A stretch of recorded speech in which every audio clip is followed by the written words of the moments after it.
Hey folks, welcome back to the podcast, Evil Dungeon Master Universe Podcast. I'm your host, Evil Dungeon Master Vince, and today is a new day. And time for a new podcast. It is Thursday of the week, and thank you for those that have been commenting on the videos, voting in the polls, and giving overall feedback onto things here. So theevildm.com is my website where you can follow along with everything I'm doing. There's little projects here and there. I have my Hooks of Evil on there and some solo stuff I've been doing. I'm going to start putting some stuff up there, as well as the podcast itself, and you can subscribe to it because it's on Substack. If you want to follow along and just get everything pushed to your email box. A bunch of people have signed up. I've got over 100 subscribers now since I have announced the Substack thing. Doing well. Podcast is doing well. So today we're going to bang open another AD&D book, the Dungeon Master Guide, and we're going to talk a little bit about changing alignment. Now on page 25 of the book, we have a whole big half a page paragraph thing going on here about changing alignment. And it is a serious matter when you change alignment. It's not something that it's just you like changing your underwear or something like that, or changing a shirt. There are some consequences to it. Obviously, if there is a magical reason for it being changed because of a curse or a magical item that swaps it or something, or you pick up an item and it forces you, something like that, that's understandable because that's what the DM planned and they just want to be an evil dick. So that's that. But if you're not playing to your alignment, and the DM is the arbitrator and the judge of that in the campaign, he will tell you. And a good DM will warn you when you're not playing your alignment correctly. Now, obviously, playing alignments are up to interpretation based upon the person, and everybody sees the explanations differently. Not every time people have the same consensus of what things are. That's kind of why I like the Palladium system alignments, because they do give a lot of really good examples for each of the alignments. So take a look at those when you have a chance and tell me what you think about those. But we're not talking Palladium, we're talking Advanced Dungeons and Dragons. So, Gary says whether or not the character actively professes the same deity, he or she will have an alignment and serve one or more deities of this general alignment, indirectly or unbeknownst of the character. Changing of alignment is a serious matter, although some players would have their characters as often as they change socks. So they'll change it, or they want to just change it at will. A lot of people like games with no alignments whatsoever, kind of like maybe like a Star Wars game or something, or a lot of the D6 games don't have alignments in them, so players can do whatever they want with their characters. I do like a morality system in it for when it comes to D&D and fantasy, so I like to just do a loose thing of just good heroes or good characters versus evil characters. So there's some type of, because heroes in a role-playing game should be generally good people that are out to adventure. Sure, they can be greedy. You could still be good and greedy. There's no big deal from that. So let's continue along. First, change of alignment for clerics can be very serious, as it might cause a change of deity. If a druid changes his or her alignment, that is, becomes other than neutral, then he or she no longer a druid at all. I honestly cannot stand the true neutral alignment, and I never let characters play that alignment because that just runs into a lot of trouble of how people play that alignment. So I'd rather just skip that. And maybe some people are out there screaming, saying, "That's not fair, the player agency." I don't care. Again, I am the DM. I'm going to make the final decision. I can exclude or include whatever I want in my campaign to make it run a little bit more smooth. Change of alignment will have an adverse effect on any class of character if he or she is above second level. So anything below second level, first level characters, what is happening is you're just starting to play the game, and generally it's going to take some time to get to that experience of level 2. Generally, between 14 to 16 to maybe 1,800 experience points. If you go by the book and giving out experience, it's going to take you quite some time to get to second level. So you're kind of just digging into that character and really just learning about him and how he or she works. And Gary is like, you know what? you're learning the character, you're playing the character of the class, you're trying to figure out how it works. All right, no problem. So no big deal, no real consequences. We'll just change your alignment because you're just learning. So we'll change it to whatever it should be.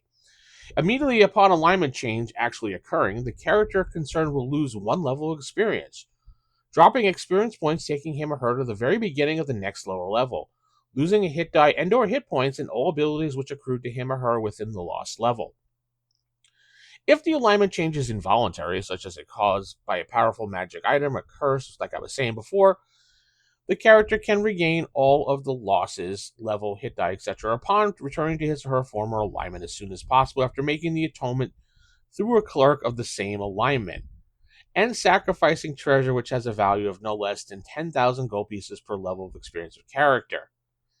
So, Gary is putting in here that regardless if it's a voluntary or involuntary loss of the change of alignment, you are still losing the level, still having to sacrifice and getting things back.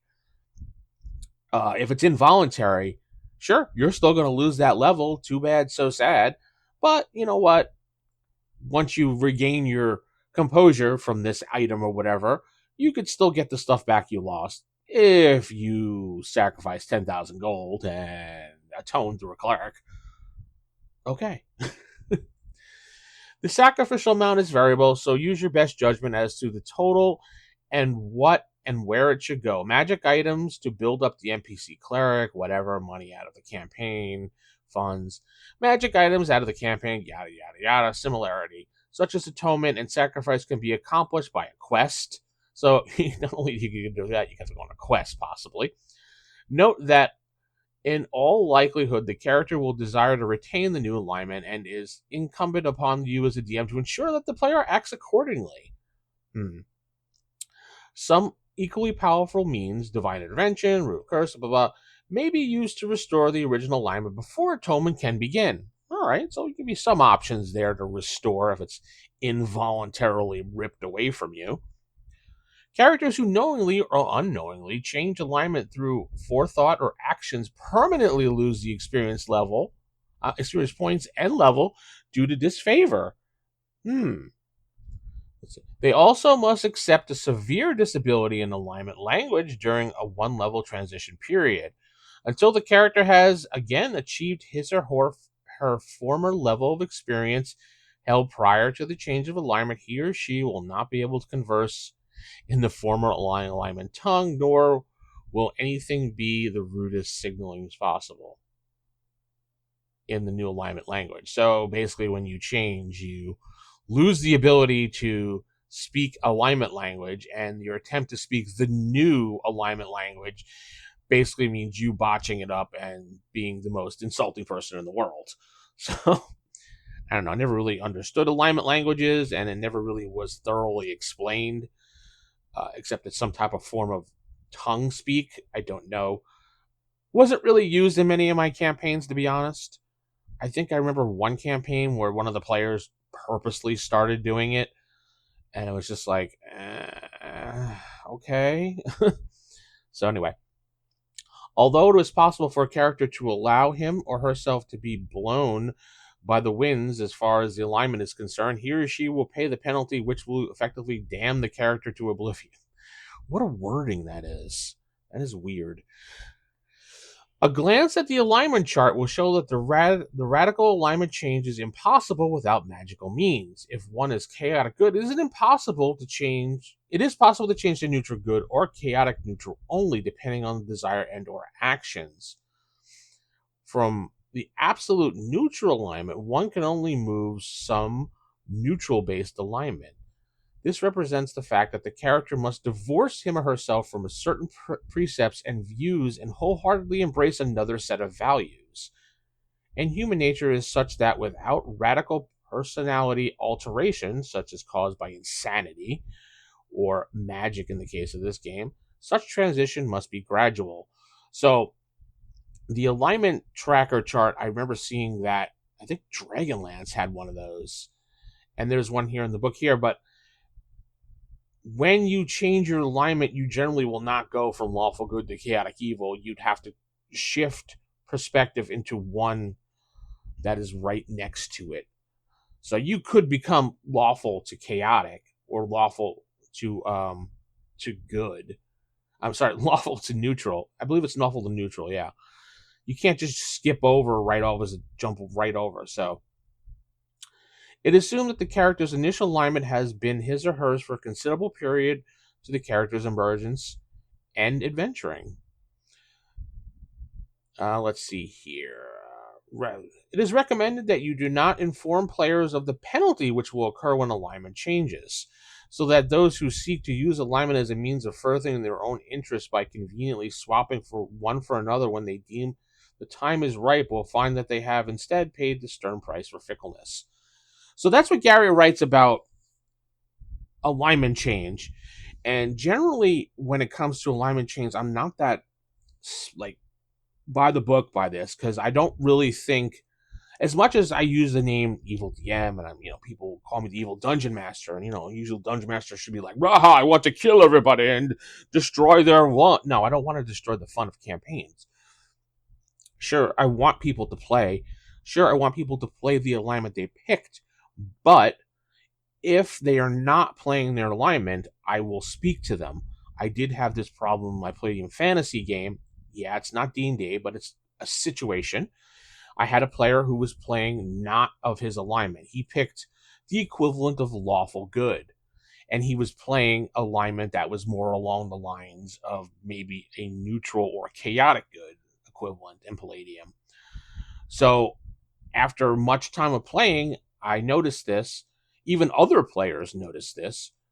I had a conversation with the player about his alignment, and he was thinking he was playing a different alignment than what he picked. We had a discussion. We read over the alignment. Then we read over the alignment we thought he should be, and he agreed that he had made a mistake in what he had read and put down on his paper. Now, I don't care. It's a game. We all want to have fun. I just switched his alignment. No big deal. If I wanted to be a stickler and a dick, I could have done penalties like this. But I'd rather my friend at the table having a good time than using what Gary has here. I could see this working in a tournament situation or a convention type game or like a gaming club where you're not really friends, or maybe like the RPGA back in the day when you really weren't, you were in a situation of kind of like a quote unquote business club type thing. You were playing for the game company or something. Yeah, these will work. This also works for DMs that really want to have some type of penalty for players that abuse the system. And yeah, there are people out there that abuse the system when it comes to alignments, because they think it doesn't really matter. But no, when you pick your alignment, you pick your alignment. That's why they give you that level 1 grace period to kind of like break in your character. When you break in a pair of new sneakers or a pair of new tennis shoes or whatever, new pair of work shoes, you walk around in them for a while and you break into them until you get used to it and you find your way to go. So that's why you have all that time between first and second level to figure out how your character is in the world. Works for AD&D, does not work for 5th edition and higher. 4th edition, 3rd edition. It's a lot easier to get to second level in those editions because what is it, like 300 experience points in 5th edition to get to second level? Yeah. So, yeah, this works for this thing. So tell me what you think in the comments about changing alignment. How do you handle it in your game? Do you actually follow these rules here? They're built for people that abuse the system, and it also it gives the Dungeon Master some type of guideline to do if he needs to use it. I don't see too many people doing this, though I remember when I played way back in the day with the great Joe DM, he did do this to us. He was a very big stickler for rules, and when it came to alignment changes, he was like, oh, no, the book says this, and he was kind of like that. I mean, that's just the way he was, and that's his style, and that's how he plays. Nothing wrong with that. Again, this is just rules for people that want to have rules. You can follow it or don't. Remember, books are guidelines. You as the DM run the world. The book does not run you. All right, I'm going to head out. Keep it original, keep it old school. Good night, and God bless everybody.